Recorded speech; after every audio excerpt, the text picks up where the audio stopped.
People are already using AI to replace 4 to 5 hours of their daily work, and most people don't even realize how they're doing it yet. It's not some complex system or advanced setup. It's small, simple workflows running quietly in the background that handle repetitive parts of their day. And once you understand how this works, you start to see a very different future of work emerging. That's why we've made this video. Now, to understand why this matters, let's simplify what's happening.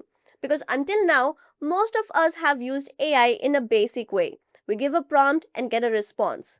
But that's just the surface, because the next layer is where things get interesting. AI doesn't just respond anymore.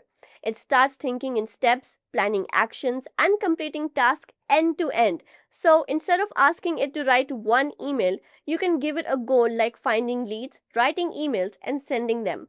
And it will execute the entire workflow. And once you see this shift, you realize this isn't just an upgrade, it's a completely different way of working. And when the way we work changes, career changes with it.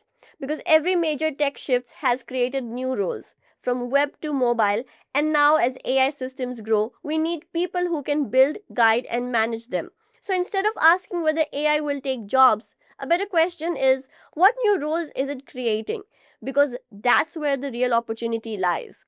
Now, here's what most people miss. Earlier, everyone focused on prompts, better than context. Now, the real value is shifting towards systems, which means defining step by step workflows that AI can execute. And if you think about your work, you already follow systems, whether it's checking emails, filtering, responding, or creating documents. And earlier, you had to do all of this manually or across multiple tools. But now you can define that workflow once and let AI handle it. And this shift from doing tasks to designing systems is where a major opportunity is emerging. So let's talk about role one, which is designing AI system. Because every company will have AI tools, but very few will know how to use them effectively. And that's where you can come in. Because one of the most valuable skills right now is the ability to observe, work, break it into steps, and turn that into systems that AI can follow. And this doesn't always require deep technical knowledge. It requires clear thinking and an understanding of workflows, which makes it accessible even if you're starting from scratch. Then we have role number two, making AI reliable.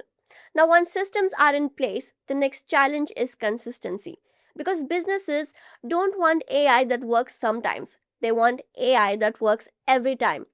And this creates an opportunity to improve accuracy by connecting AI to real data and making outputs dependable.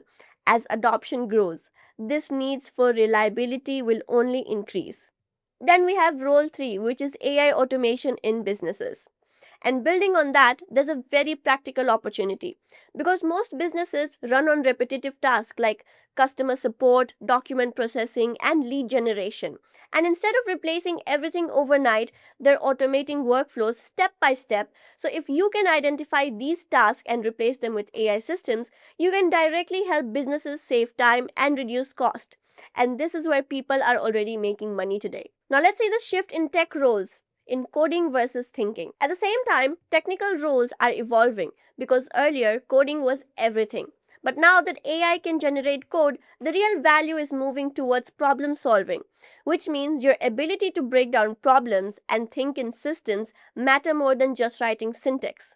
And this is why the people who win won't just be the ones who know AI, but the ones who know how to direct it. Moving to role number 4 and 5, validating and testing AI. Now, as AI systems take on more responsibility, someone needs to make sure they actually work. Because no system is perfect, and this creates roles where you review outputs, find mistakes, test edge cases, and improve performance.